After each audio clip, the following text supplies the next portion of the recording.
մենք անցյալ կիրակի խոսեցինք հոգևոր եւ մարմնավոր մարդու մասին։ Եվ այսօր պետք է շարունակենք այդ նույն թեման։ Աստված մարդուն արարելու համար նրա մարմինը ստեղծեց, մարմինի նյութը վերցրեց հողից, երկրի կավից ստեղծեց մարդու մարմինը, դնելով դրա մեջ իր աստվածային իմաստությունը եւ այն հրաշալի գեղեցիկ կերպով ստեղծվեց։ Եվ վերցրեց երկնքից իրենից հոգին եւ դնելով մարդու մեջ մարդը կենթանի հոգի եղավ, մարդը կատարյալ մի էակ դարձավ։ Ստացվում է, որ մարդը միացումն է, միասնությունն է երկրի եւ երկնքի։ Այսինքն դու լոկմյան երկրավոր էակ չես, դու նաեւ երկնային էակ ես։ Քո մեջ կա եւ երկրայինը եւ երկնայինը, երկուսի միասնությունն ես դու։ Եվ ամեն մարդու մեջ կա երկրավոր ինստինկտ, երկրավոր բնազդ եւ նույնպես կա երկնային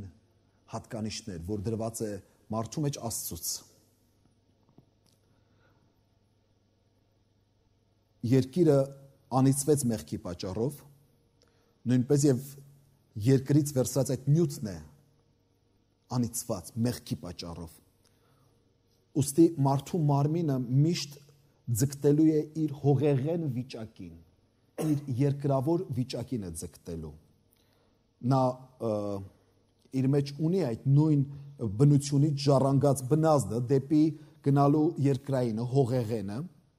ապրելու իր ստամոքսի համար, ապրելու իր մարմնի ցանկությունների համար։ Ինչպես կենթանական աշխարհում ենք մենք դա տեսնում։ Եվ եթե մարդը հոգևորը չկարևորի իր կյանքում, եթե մարդը հոգևորը իր մեջ սպանի, նա կամաց վերածվելու է անասունի։ Եվ սա տեսնում ենք մեր շրջապատում, ես ֆանտաստիկ ֆիլմ չեմ պատմում ձեզ, սա իրականություն է, սա կա մեր 4 կողմը, երբ որ մարդկային պատկերի մեջ, մարդկային մարմնի մեջ բնակվում է մի գազան, սովորական մի կենթանական աշխարհից գազան։ Կարծացի Չինաստանում կան ռեստորաններ, մի քանի ռեստորաններ կան, որտեղ մենյուի մեջ կա, նկարներով եմ տեսել, փաստերով, վիժված երեխաների ճաշատեսակներ։ Եվ նկարները կան մարդիկ, ուտողները ոչ միայն չինացիներ են, եվրոպացիներ եւ այլն, որտեղ որ գնում են դա ուտելու համար։ Աբորտ արած երեխաների մարմիններ։ Սա սարսափելի բան է։ Եվ ուտողը առյուծը չէ, ուտողը վագրը չէ, ուտողը մարդն է։ Այսինքն մարդը, եթե նա հոգին իր մեջ սպանի, եթե իր մեջ հոգևորը չկարևորի, հոգևորը իր մեջ երկրորդ պլան մղի, նա կամաց երկրորդից մղվելու է երրորդ պլան, 10-րդ պլան, 100-րդ պլան եւ վերջապես նա մեռնելու է իր մեջ։ Եվ նա 100% դառնալու է գազան ու կենթանի։ Սուրբ Գիրքը խոսում է մարմնավոր մարդու մասին եւ հոգևոր մարդու մասին։ Այն մարդը, որ նախընտրում է մարմնավոր կյանքը, նա կամաց վերածվում է կենթանու։ Իսկ այն մարդը, որ նախընտրում է հոգևոր կյանքը, հոգևոր մարդը, երբ որ ես ասում եմ հոգևոր, սիրելիներ, պետք չէ իմ անպայման հասկանալ ապաշխարած, վերստին ծնված, եկեղեցի գնացող եւ այլն սուր կյանք ապրող։ Սա չէ, բայց մարդը, որի համար հոգևոր արժեքները կարևոր են եւ նա չի ոտնահարում այն, չէ որ սա Աստծուց դրված է մեր մեջ, ամեն մարդու մեջ դրված է։ Պողոս առաքյալը Հռոմեացիս նամակի առաջին գլխում ասում է, Աստված ինչ որ պետք էր մարդկանց իմանալու իր մասին, հայտնեց մարդկանց։ Ասում է այն դրված է իրենց մեջ եւ ասում է աներևույթականը երևում է երևույթականի միջոցով։ Երևույթական աշխարհը, երևույթական ստեղծագործությունը խոսում է աներևույթի գոյության մասին։ Ուրեմն Աստված հայտնել է ամեն մարդու, սակայն ասում է մարդիկ մարմնավոր մարդը ինչ արեց։ Ասում է ճշմարտությունը փոխեց ստի հետ։ Եվ ասում է փոխանակ երկրպագություն պաշտամունք մատուցի արարչին, նա երկրպագություն ու պաշտամունք մատուցեց մարմնին, թռչունին, կենթանուն, չորքոտանիներին։ Դրա համար էլ ասում է Աստված մարդուն մատնեց իր մարմնի ցանկությունները կատարելու։ Այն մարդը, որ իր մարմնի ցանկությունները բավարարելու համար է միայն ապրում, այն մարդը ամենադժբախտ մարդն է։ Ինչու՞, որովհետև նա մատնված մարդ է։ Եվ նա մատնված է Աստծո կողմից։ Իսկ Աստծո կողմից մատնված լինել ինչ է նշանակում։ Նշանակում է, որ Աստված քեզ թույլ է տալիս, վերցնում է իր պանող ձեռքը քեզանից, որ դու անես այն, ինչ որ քո մարմինը ի վիճակի է անելու։ Քանի որ դու քո քվեն, քո մանդատդ, քո քվեն բարձրացրեցիր, քվեարկելով մարմնի օգտին, մերժելով հոգին։ Եկեղեցի, քարոզ, պատգամ, երգ, այս բոլորի նպատակը մեկն է։ Մարդկանց հիշեցնել իրենց հոգու մասին։ Հիշեցնել, որ իրենք ոչ միայն մարմնավոր էակներ են, այլ նաև հոգևոր էակներ են։ Այս ամենի նպատակն է մարդու մեջ, մարդու այն ներքին ականջին խոսելը, ձայնը հնչեցնելը, որ նա հոգի է նաև, որպեսզի այդ հոգին արթնանա և սկսի այդ հոգին փնտրել իր արարչին, որովհետև միայն այս փնտրող սիրտն, այս փնտրող հոգին է, որ չի բավարարվում նյութականով, չի բավարարվում մարմնավորով, որ տեսնում է, որ սա չի կարող հագեցնել իր ներքին պահանջները, նա շարունակում է փնտրել եւ միայն այս փնտրողին է, որ հայտնվում է Տեր Հիսուսը։ Որովհետեւ Տերն ասաց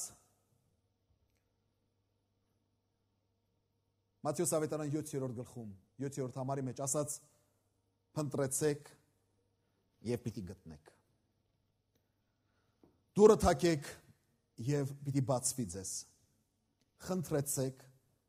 եւ պիտի տրվի ձեզ։ Ձեզանից ով է այն ծնողը, ով է ձեզանից այն հայրը, որ իր զավակը գա եւ իրենից հաց ուզի, քար կտա, ձուկ ուզի եւ օծ կտա։ Դուք որ ասում եք չարեք, բարի անելը գիտեք ձեր զավակների համար, որքան ավելի ձեր հայրը բարի բաներ պիտի տա ձեզ։ Մյուս ավետարանում գրված է Սուրբ Հոգին պիտի տա ձեզ։ Եթե խնդրեք իրենից, եթե փնտրեք իրեն։ Սուրբ Հոգու կարևորությունը մեր կյանքում անհրաժեշտ է, որովհետև նա, որ ընտրում է հոգու ճամփան, նա չի կարող ապրել հոգևոր կյանք առանց Սուրբ Հոգու, որովհետև աշխարհիս մեջ կա չարը, սատանան, չար ոգիները, որոնք որ օգտագործում են երկրից մեզ տրված նյութը, որը մեր մարմինը, քանի որ սատանան կոչված է աշխարհի իշխան, նա իշխանություն ունի մարմնի վրա։ Եթե հիշում եք Հոբի վրա սատանան երբ որ ուզեց հարձակվել, Աստված թույլ տվեց, որ նրա մարմնին դիպչի, սակայն ասաց հոգում ոչ։ Սատանան հոգու վրա իշխանություն չունի, սատանան իշխանություն ունի հողի վրա, մարմնի վրա, քանի որ ինքը կոչված է աշխարհի իշխան։ Հիսուսին երբ որ փորձում էր, ասաց այս ամեն ինչը քեզ կտամ, որտեղ ինձ է տրված։ Սուրբ Հոգին կարևոր է մեր կյանքում, որովհետև մեր հոգիով, մեր խոշտանգված, մեր վիրավոր, մեր մեղավոր հոգիով մենք չենք կարող պայքարել չարի դեմ, որն օգտագործում է մեր մարմինը մեր հոգին կորուստ տանելու համար։ Դրա համար Սուրբ Հոգին այցելում է մեզ մեր ապաշխարության, մեր դարձի գալու օրը, մեր վերստին ծննդյան օրը, երբ որ մենք խոնարհվում ենք նրա առաջ, երբ որ մենք ծունկի ենք գալիս նրա մեծության առաջ, Սուրբ Հոգին բնակությունն է հաստատում մեր մեջ, որպեսզի պայքարի չարի դեմ, որպեսզի զորացնելով մեզ պայքարի մարմնի դեմ, կամ այն ուժերի դեմ, որոնք որ գործանում են մարմնի դեմ։ Դրա համար Պողոս առաքյալը Եփեսացիս նամակի 6-րդ գլխում ասում է. մեր պայքարը մարմնի դեմ չի, սրա դեմ չի, նրա դեմ չի։ Մեր պայքարը չար իշխանությունների դեմ է, դիվային աշխարհի դեմ է։ Ես Սուրբ Հոգին գալիս այդ պայքարում է զորացնելու, որպեսզի այս կռվի մեջ հաղթանակած դուրս գանք։ Դրա համար Հիսուսն ասաց. քաջասիրտ եղեք, ես հաղթել եմ աշխարհին։ Բավական է Քրիստոսի ներկայությունը մեր կյանքի մեջ։ Բավական է Սուրբ Հոգու լեցունության կյանք եւ հաղթանակը քոնն է։ Բայց Աստված քեզ տվել է կամք։ Աստված քեզ տվել է կամք։ Աստված որևէ մի բան չի անի հակառակ քո կամքի։ Դրա համար Հայտություն 3:20-ն ասում է. ահա դռանը առջև կանգնած եմ եւ թակում եմ։ Եթե իմ ձայնս լսես, դուռը բանաս, ես ներս պետք է գամ։ Ձայնը եթե լսեցիր, դուռը բանալու իրավունքը քեզ է տրված։ Եթե դու չբացես դուռը, ինքը դրսից չի բացելու։ Այս դռնակը միայն բանալի ունի ներսից։ Դրսից բռնիչ չունի։ Դրսից բանալի չունի։ Բանալին մեր ձեռքն է։ Միայն դու կարող ես ազդել քո ճակատագրիդ վրա։ Միայն դու կարող ես ազդել քո ապագայիդ վրա։ Ուրիշ ոչ մեկ։ Մենք մարդ ենք, մեզ սատանան խաբել է,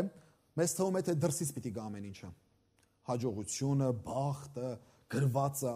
մյուսը ոչ սիրելիս։ Դու կարող ես լինել աշխարհի ամենաերջանիկ մարդը։ Ոչ մի նախասահմանություն գոյություն չունի, որ դու պիտի դժբախտ լինես, որ դու պետք է լինես, որ դու էս պետք է լինես։ Նման բան գոյություն չունի, մի հավատացեք։ Դու կարաս լինես աշխարհի ամենաերջանիկ մարդը, որովհետև Աստված այնպես սիրեց աշխարհը, այնպես սիրեց քեզ, որ միջև իսկ իր միածին որդուն տվավ, որ ով որ նրան հավատա, երբ որ ասում է ով որ, սա նշանակում է ամեն ոք։ Չկա,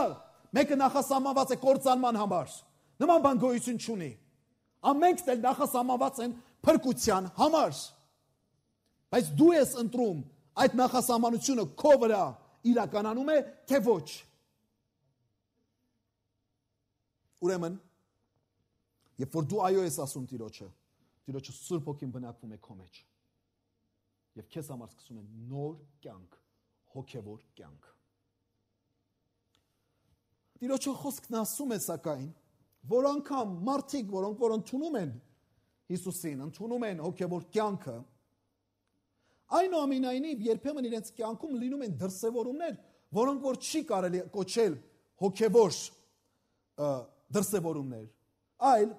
առաքյալն ասում է այն մարմնավոր դրսևորումներ են։ Կուզեմ կարդալ Տիրոջը խոսքից Առաջին Կորինթացիս 3-րդ գլուխ, առաջին 3 համարները։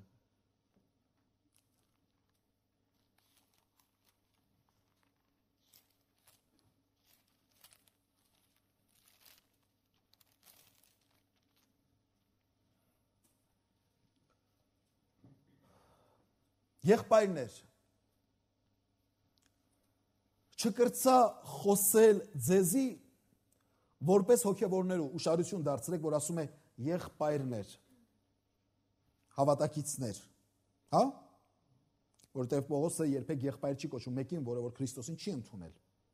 Եղբայրներ, չկրծա ձեզի խոսել որպես հոգևորներու, հապա որպես մարմնավորներու, որպես Քրիստոսով տղայոց, ձեզի կատ կերծուցի եւ ոչ թե կերակուր, վասնզի դեռ կարող չեք, հիմա էլ տակավին կարող չեք, վասնզի դեռ մարմնավոր եք, որովհետև տակավին ձեր մեջ նախանձ ու հակառակություն եւ բաժանումներ կան, չէ որ մարմնավոր եք եւ մարդկորեն եք քայլում։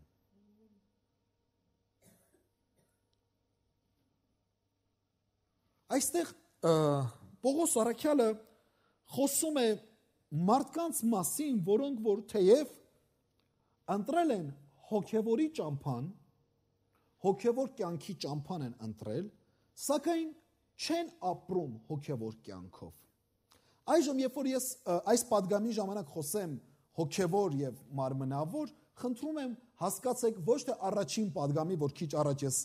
քիչ ամփոփեցի, ոչ թե հասկացեք այդ իմաստով հոգևոր մարդ, որը որ հոգևոր արժեքները ավելի գերադասում է, այլ մարդ, որը որ հոգին է գերադասում կամ Աստծուն է գերադասում կամ հոգևոր կյանքն է գերադասում, այն իմաստով, որ արդեն ինքը դարձի եկել, ապաշխարել է, հա, եւ ընտրել է Քրիստոսի ճանապարհը։ Արդեն հոգևոր բառը այս իմաստի մեջ ենք օգտագործում։ Բարձ է սիրելիներ։ Ուրեմն Պողոս առաքյալն ասում է, որ եղբայրներ, մարդիկ, որոնք որ ընտրել են Քրիստոսի ճամփան, որոնք որ ընտրել են հոգու ճամփան, ասում է, ես չկարողացա ձեզ հետ խոսել որպես հոգևորների։ Հոգևորի լեզուն պետք է լինի հոգևորը։ Բայց ասում եմ, այլ որպես մարմնավորների, որովհետև հոգևոր բաները, երբ որ ես ձեզ հետ խոսում եմ, դուք չեք հասկանում։ Ինչու՞, որովհետև ասում եմ, դեռ մարմնավոր եք, թեև կանգնած եք հոգևոր ճանապարհի վրա, բայց դեռ ձեր մտածելակերպը մարմնավոր է։ Այդ իսկ պատճառով մենք անհասկացողություն ենք ունենում։ Ես խոսում եմ հոգևոր բարձր արժեքների մասին, այնինչ ձեզ համար անըմբռնելի է։ Ինչու՞, որովհետև դուք ձեր մտքի մեջ դեռ մարմնավոր եք։ Այսինքն, ես մոտենում եմ քեզ որպես հավատացյալի, որպես հոգևորի, բայց քո կյանքդ, քո վարմունքդ չի վայելում այն կոչմանը, որը որ դու կրում ես։ Այդ իսկ պատճառով շատ հաճախ բախումներ են տեղի ունենում եկեղեցիներում, բախումներ են տեղի ունենում քրիստոնյաների մեջ, որովհետև մարդը, մենք խոսել ենք, չէ, թզենու մասին խոսեցինք, ցանց ամիսներ առաջ մի քարոզաշարք էր, չէ, թզենու մասին, որ Հիսուսը մոտեցավ թզենուն, որպեսզի թուս քաղի, այնինչ ինքը չուներ իր վրա թուս։ Նույնպես եւ մոտենում եմ քեզ որպես եղբայր, մոտենում եմ քեզ որպես քույր Քրիստոսով, որպես հոգևորի, բայց ասում է չես հասկանում հոգևորի լեզուն, ինչու, որովհետև դեռ մարմնավոր ես։ Սիրելի եղբայրներ եւ քույրեր, երբ որ մենք դարձի ենք գալիս Տիրոջը, երբ որ մենք ապաշխարում ենք, ընդունում ենք Տիրոջը ճամփան, փոխվում է մեր պատկանելությունը։ Մենք առաջ չարին էինք պատկանում, մենք առաջ աշխարհին էինք պատկանում, այժմ պատկանում ենք Տիրոջը։ Տերը ներում է մեր անցյալի մեղքերը եւ մեզ որդեգրում է։ Մեզ կոչում է իր որդիները։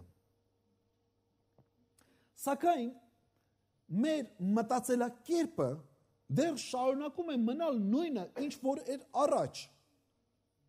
Որովհետև տարիներ ի վեր, ոմաս մոտ շատ, ոմաս մոտ քիչ, բայց տարիներ ի վեր մենք մտածել ենք աշխարհիկ մարդու պես, աշխարհիկ մտածելակերպով։ Մեր մեջ եղել են դեռ աշխարհիկ արժեքներ, որոնցով մենք ապրել ենք, առաջնորդվել ենք։ Հիմա մեր պատկանելությունը փոխվեց, բայց մեր մտածելակերպը դեռ չի փոխվել։ Երբ որ մեր մտածելակերպը չի փոխվում, մենք այս կերպարի մեջ, հոգևոր կերպարի մեջ ապրում ենք մարմնավոր կյանք, որը որ Աստծո կողմից ընդունելի չէ։ Դրա համար ոչ միայն մեր պատկանելությունը պետք է փոխվի, ոչ միայն մեր զբաղմունքները պետք է փոխվեն, հա, առաջ Կիրակի օրը սիրում եմ, չգիտեմ, գնայի դիսկոտեկա, հիմա Կիրակի օրը սիրում եմ գալ եկեղեցի։ Այսինքն ժամանակը զբաղեցնելու կերպերը միայն պետք է փոխվեն, այլ պետք է փոխվի նաև մեր մտածելակերպը։ Հին մտածելակերպը պիտի վերափոխվի նորով։ Այդ իսկ պատճառով Պողոս առաքյալը Հռոմեացիս նամակի 12-րդ գլխում առաջին 3 համարների մեջ ասում է այս խոսքերը։ Ուրեմն ասում է. «Արդ աղաչում եմ ձեզ եղբայրներ, Աստծո ողորմությունով, որ ձեր մարմինները ընծայեք Աստծուն որպես կենդանի զով, որ է ձեր բանավոր պաշտոնը։ Եվ ասում եմ մի կերպարանավորվեք այս աշխարհի կերպարանքով, այլ մտքի նորոգությունով նորոգվեցեք, որպեսզի կարողանաք քննել, թե ինչ է Աստծո կամքը, որ բարի, հաճելի եւ կատարյալ է»։ Ուրեմն Երբ որ դու ընտրում ես հոգու ճամփան, երկրորդ կարևոր գործը, որ պիտի անես, քո մարմինդ որպես կենթանի զոհ Աստծուն զոհաբերես։ Սա նշանակում է, որ այլևս պետք է որոշում կայացնես, որ այս մարմինը չի պատկանում քեզ, այն պատկանում է Աստծո։ Այս մարմինը, այս ֆուտլյարը, կաղապարը, իմս չէ, այն Աստծո է պատկանում։ Եվ այս մարմինը չի ծառայելու իր համար, չի ծառայելու եսիս համար, չի ծառայելու մեղքի համար, չի ծառայելու սատանայի համար, չի ծառայելու աշխարհի համար։ Այս մարմինը ծառայելու է Աստծո համար։ Այն կամքի որոշում է, որ դու պետք է կայացնես, ամբողջությամբ նվիրես, որովհետև մենք հաճախ Աստծուն ենք նվիրում մեր հոգին, բայց չենք նվիրում նրան մեր մարմինը։ Մենք ակնկալում ենք Աստծուց հոգու փրկություն, բայց ուզում ենք մարմնով դեռ շարունակել ապրել երկրավոր կյանքը։ Մեր ուզած կյանքը, մեր նախկին մտածած կերպով։ Այստեղ է բախումները տեղի ունենում։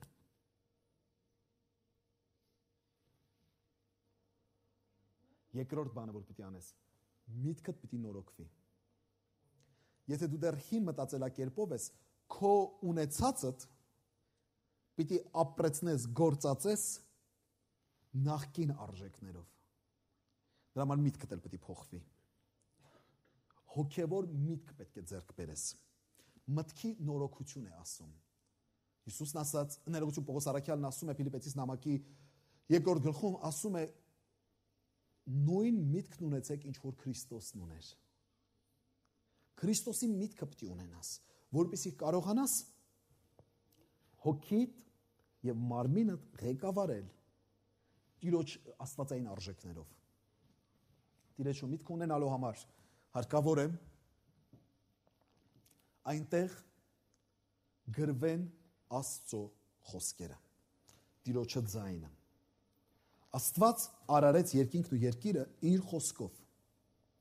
Նույնպես նոր մարդը մեր մեջ պիտի արարի, ինչպես իր խոսքով։ Մեր մտքի մեջ Տիրոջը խոսքը պիտի պահենք։ Դավիթն ասում է, քո խոսքը մտքիս մեջ պահեցի, որպեսզի չմեղանչեմ։ Քո խոսքը սրտիս մեջ պահեցի, որպեսզի չմեղանչեմ քո դեմ։ Տիրոջը խոսքով պիտի լցվի մեր միտքը, Տիրոջը խոսքով պիտի լցվի մեր սիրտը։ Այդ իսկ պատճառով հավատարմորեն Աստծո խոսքը պիտի կարդանք ամեն օր։ Այդ իսկ պատճառով հավատարմորեն Տիրոջը խոսքը պիտի սերտենք, ուսումնասիրենք։ Այդ իսկ պատճառով եկեղեցի պիտի գանք հավատարմորեն, որպեսզի Տիրոջը խոսքով լցվի մեր միտքը եւ մեր սիրտը։ Այդ իսկ պատճառով պիտի աղոթենք, որպեսզի Աստված զորացնե մեր հոգիները այդ խոսքը իրականացնելու համար, կատարելու համար։ Այլապես սիրելիս կլինես նոր կերպարի մեջ, սակայն հին բովանդակությամբ։ Այդ պատճառով էլ առաքյալն ասում է, դրա համար էլ ասում է, տակավին ձեր մեջ կա նախանձ։ Հավատացյալ է, հոգևոր կյանքն է ընտրել, բայց սրտում նախանձ է։ Ինչ է նշանակում նախանձ։ Շատ պարզ բացատրություն, նախ իր անձն է առաջին տեղում դնում։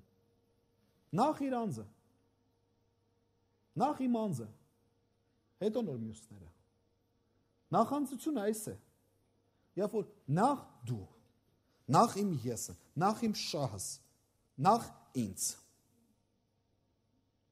Քրիստոնյան չի կարող նախանձ լինել։ Որտեվ իր անձը պետք է լինի վերջին տեղում։ Առաջին տեղում պետք է լինի Աստծո անձը, Տերը, Տիրոջը կամքը։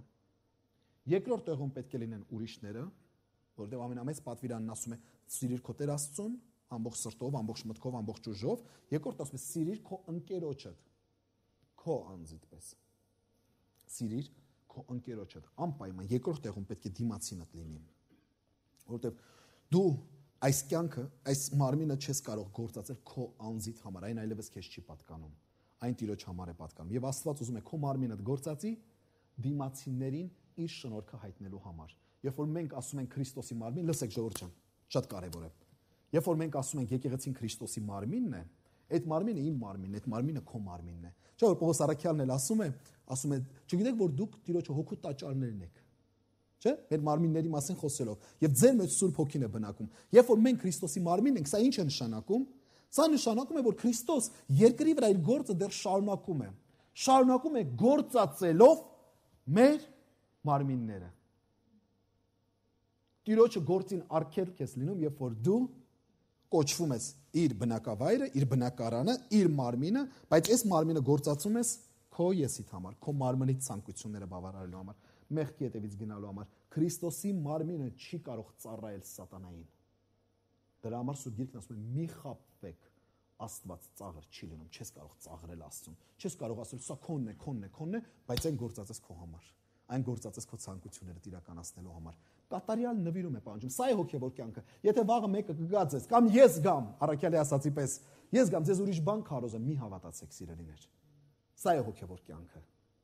Սա է Աստծո ուզած կյանքը մեզանից։ Մենք փորձում ենք ինչ-որ միշտ եզրեր գտնենք հնարավորինս շահավետ մեզ համար։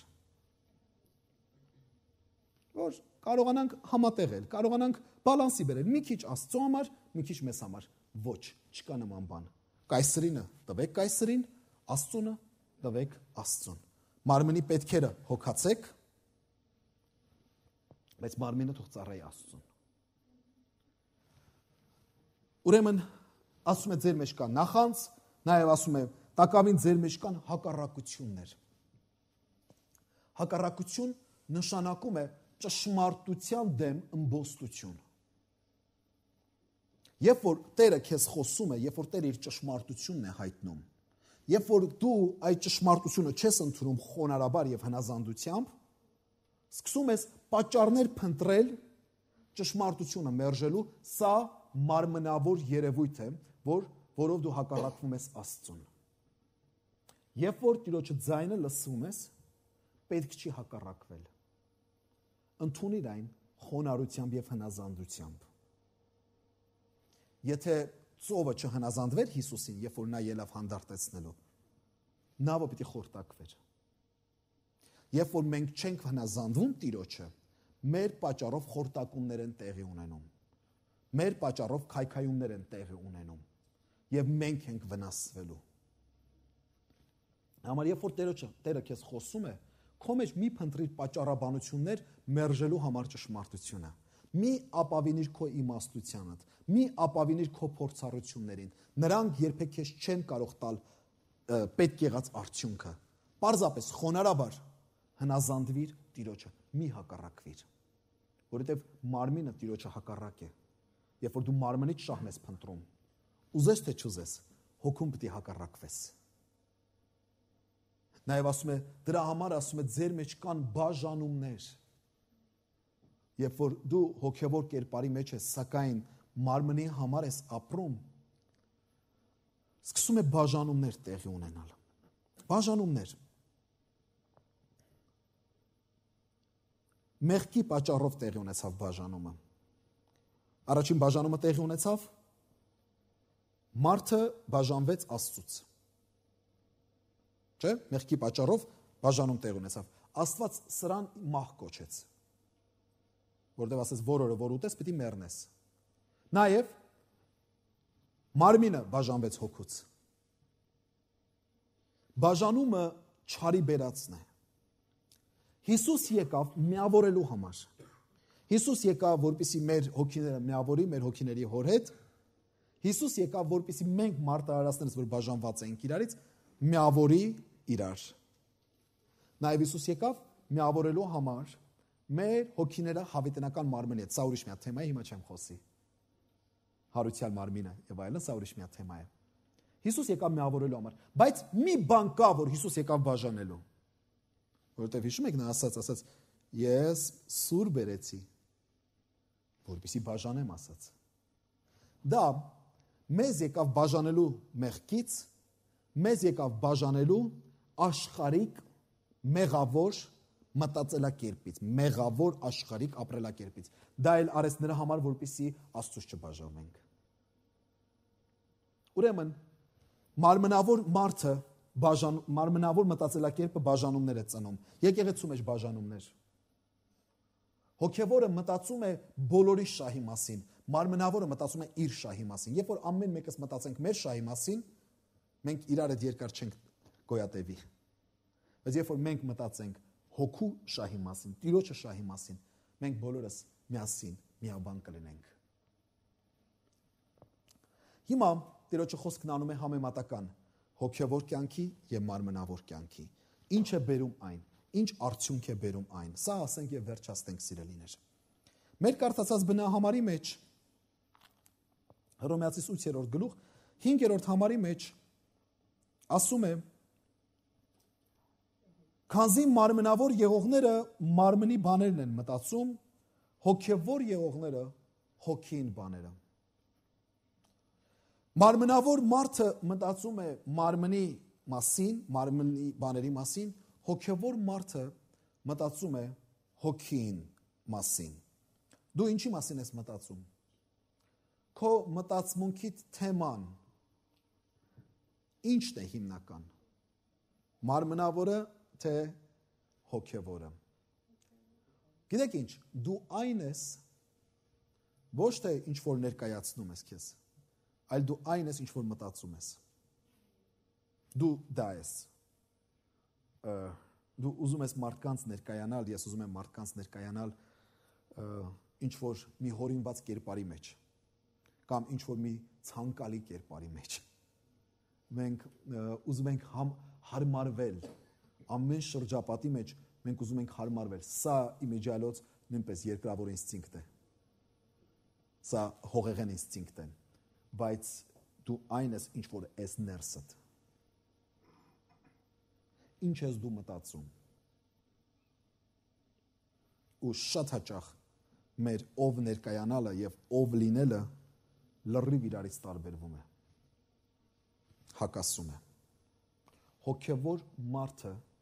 հոգևոր բաների մասին է մտածում, ոչ թե հոգևոր բաներ է ներկայացնում։ Հոգևոր տերմիններով, հոգևոր բառերով քո հոգևոր լինելը ցույց մի տուր։ Քո մտածելակերպը պետք է հոգևոր լինի։ Ներսդ պետք է հոգևոր լինես։ Հոգևոր մարդը կարիք չունի անընդհատ հոգևոր բառեր ասի, որ մարդիկ ասեն, «Այսի թունդ հավատացյալ է»։ Որտեղ ինչ խոսում ես մեջը հալելույա կա։ Չէ, սիրելիս։ Հոգևոր մարդ հոգևոր բաներ է մտածում։ Եթե դու քո սրտիդ մեջ, եթե դու քո արտաքինով սեր շփտում ես, բայց ներքուստ ատում ես, ես տեսել եմ, մարդ շատ ժպտաց, sense հատուկ հավատացյալներին վայել ժպիտ կա այսպես։ Ժպտաց եւ ձեռը թողեց, շրջվեց, այս ժպիտը միանգամից ոնց է փոխվում։ Ես չեմ հավատում, որ էմոցիան, զգացմունքը կարա ներողություն արտահայտությանս համար կնոպկով լինի։ Այս չես կարա էլի sense ծիծաղաս ու միանգամից հուպ փոխվեց, այդ կնոպկը սեղ չի լինի այդպես։ Ես մասնակցել եմ, չեմ ուզում քննադատեմ, բայց ճիշտ հասկացեք, սա պետք է քանդվի։ Եթե եկեղեցիներն ուզում են հաջողություն ունենան այս դարում, եթե հավատացյալներն ուզում են ընդունված լինեն մարդկանց աշխարհի կողմից որպես ճշմարտություն, պետք է քանդեն սա։ Պաշտամունքի եմ ներկա եղել։ Աղոթքի ժամանակ սկսվեց աղոթքը, բոլորը լացում են։ Վերջում եկավ, ասեց. Հալելույա, ամեն, լացը դադարեց։ Ներկա եմ եղել շատ անգամներ, լացը դադարեց։ Կարծես հովիվը կնոպկա ունի, լացելու ժամն է, ժողովուրդ։ Ժողովուրդը լացում է։ Լացելու ժամը ավարտվեց։ Էլ չեն լացում։ Ոնց կարաս դու լացես ու միանգամից հուպ չի լինի, չէ՞։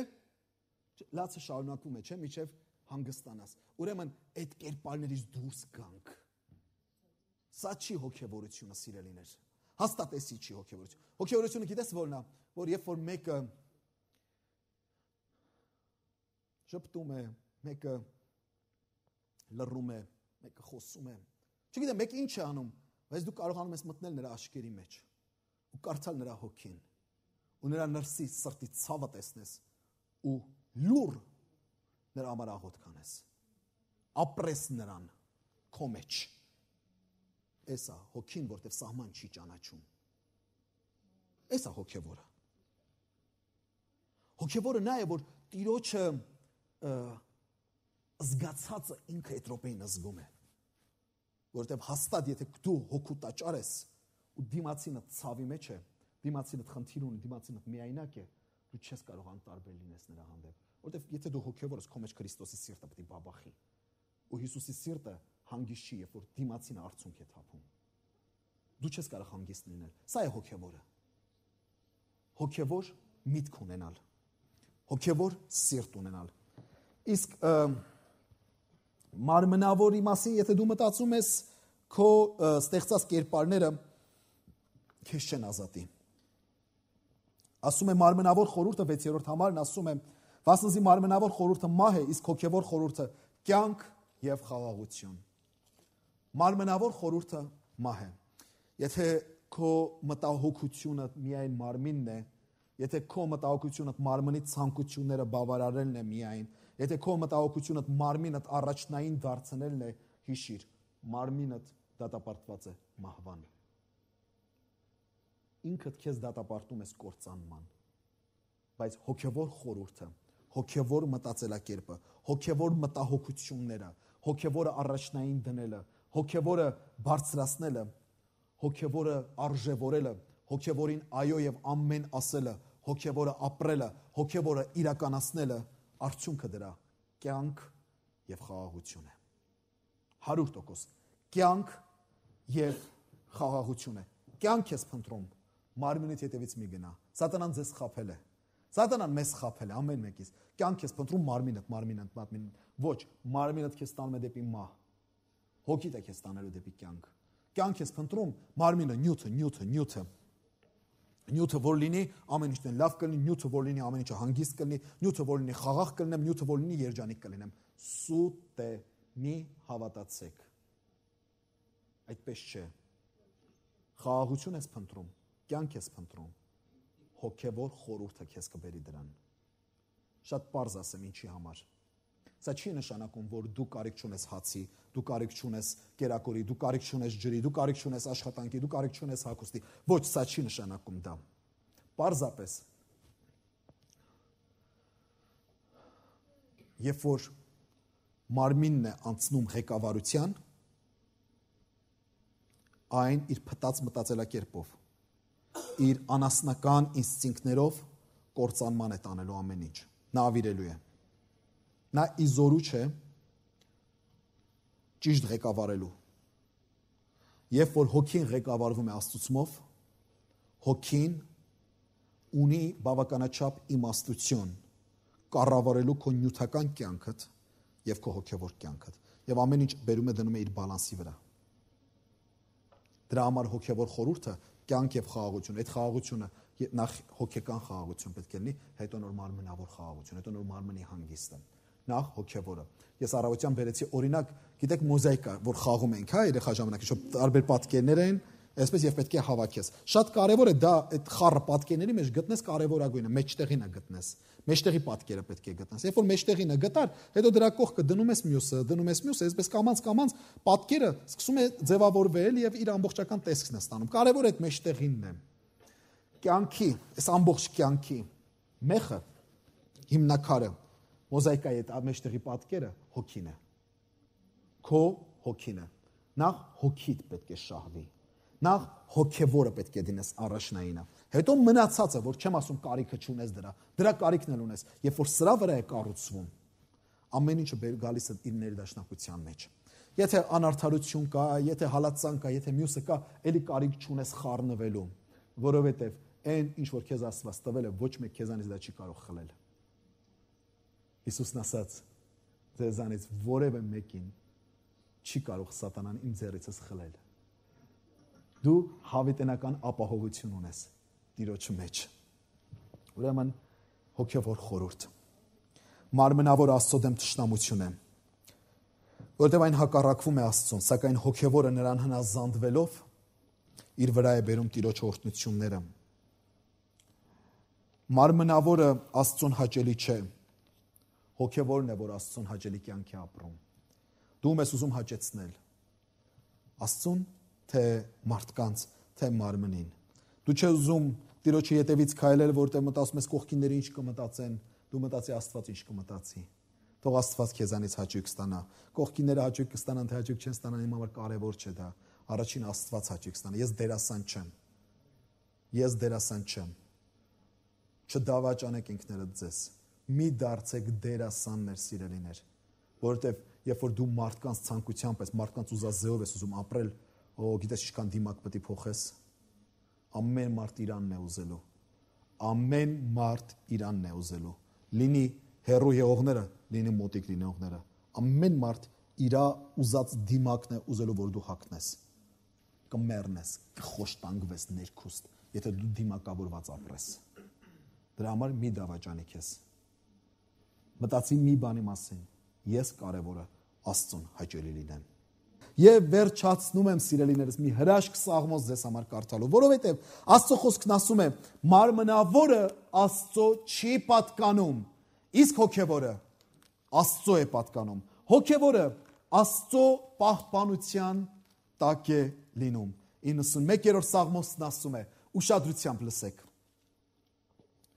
Բարձրյալի ծածկոցի տակ բնակվողը ամենակարողի հովանավորության տակ պիտի հանգչի։ Տիրոջ համար պիտի ասեմ, իմ ապավենս ու իմ ամրոցն ես, իմ ապավենը, որին կհուսամ, արդարև, նա պիտի փրկի քեզ որսորդի որոգայթից, ապականից ժանտամահից, քեզ իր փետուրներով պիտի ծածկե ու իր թևերու տակ պիտի ապաստանես։ Նրա ճշմարտությունը վահան եւ ասպար պիտի լինի քեզ, պիտի չվախենաս գիշերվա զարուրանքեն ու ցերեկը թրջող նետեն, ոչ էլ մութ տեղը պտտող ժանտամահեն, կեսօրվան ատեն սատկեցնող հարվածեն, 1000 հոգի քո աչքովդ եւ 10,000 հոգի քո աչքոմդ պիտի ընկնեն, բայց քեզ հարված պիտի չմոտենա։ Միայն քո աչքերովդ պիտի տեսնես եւ ամբարիշտերի հատուցումը պիտի տեսնես, որովհետեւ դու Տերը իմ ապավենս բարձրյալը քեզ ապաստանարան արեցիր։ Քեզ չարիք պիտի չհասնի, քու բնակարանիդ հարված պիտի չմոտենա։ Մենք մարմնավոր կյանք ենք ուզում ապրել, մենք մարմնի ետևից ենք գնում, որպեսզի պաշտպանենք մեր մարմինները եւ մտածում ենք դրանով կպաշտպանենք մեր բնակարանը։ Բայց Տերն ասում է, քեզ չարիք պիտի չհասնի, քու բնակարանիդ հարված պիտի չմոտենա, որովհետև իր հրեշտակներին պիտի հրամայե քեզ համար, որ քո բոլոր ճամփաներիդ մեջ քեզ պահեն։ Նրանք ձեռքերի վրա պիտի վերցնեն քեզ, որ չլինի թե ոտքդ քարին զարնես։ Առյուծի իժի վրա պիտի քայլես, առյուծի կորյունն ու վիշապը պիտի կողկրտես, որովհետև ինձի կցանկա, անոր համար ես նրան պիտի փրկեմ, անոր ամրություն պիտի լինեմ, ներողություն, վասնզի նա իմ անունս գիտցավ, ինձ պիտի կանչե ու ես նրան պատասխան պիտի տամ, նեղության մեջ նրա հետ պիտի լինեմ, պիտի ապրեցնեմ ու պիտի փառավորեմ նրան, երկար օրերով պիտի կշտացնեմ նրան ու իմ փրկությունս նրան պիտի ցույց տամ։ Ինչու? Որովհետև ասում է իմ Տերը, Տիրոջը իրեն ապաստարան ընտրեցի, որովհետև Տիրոջը քեզ ապաստարան ընտրեցիր, որովհետև ընտրեցիր հոգևոր կյանքը, հոգին։ Այդ դեպքում Տիրոջը պահպանությունը կյանքիդ բոլոր օրերի վրա պիտի ելնե։ Քեզանից շատ ուժեղներ, հազարավորներ աջ կողմդ պիտի ընկնեն, ձախ կողմդ պիտի ընկնեն, բայց դու կանգուն պիտի մնաս։ Մարմնիդ ուժով, հոգուտ ուժով, հոգուտ զորությամբ, որովհետև Տերը քեզ հետ է սիրելիս։ Դրա համար էլ առաքյալը ամփոփում է ասելով, ապա ուրեմն եղբայրներ, պարտական ենք ոչ թե մարմնին, մարմնավորապես ապրելու համար, այլ պարտական ենք հոգուն, որովհետև մարմնի խորհուրդը մահ է, հոգու խորհուրդը կյանք հավիտենական։ Տերը թող օրհնի ձեզ իր փառքի համար։ Ամեն։ Ոտքի վրա աղոթքով վերջացնենք, սիրելիներ։ Եթե դու միջև հիմա երկմտանքի մեջ ես եւ դեռ չես որոշել քո մեջ, թե որ կյանքն ես նախընտրում, մարմնավոր կյանքը, թե հոգևոր կյանքը, սիրելիս, այսօր գուցե Տերը քեզ խոսեց, որ մարմնավորը կորուստ է տանում, հոգևորն է որ կյանք է տալիս։ Դու ընտրիր այսօր հոգևորը։ Հիսուսը կանած է սրտի դրան առջև եւ թակում է։ Լսեցի իր ձայնը, հիմա սրտի դուռը բաց։ Այս պարզ աղոթքով Տիրոջը դիմիր։ Խոնարհվիր Տիրոջը առաջ եւ սրտանց այս աղոթքն արա։ Ասա Տեր Հիսուս, հրավիրում եմ քեզ իմ սրտից ներս։ Խոստովանելով իմ մեղքերը Տեր, ների՛ր ինձ Տեր։ Ների՛ր, որ միջի հիմա ապրել եմ մարմնիս համար։ Հիմա կուզեմ ապրել հոգու համար եւ պարտական եմ հոգուն։ Եվ ուզում եմ, որ դու իմ փրկիչս դառնաս ու իմ կյանքս փոխես։ Ինձ դուր հավիտենական կյանք Տեր, քո փառքիդ համար։ Ամեն։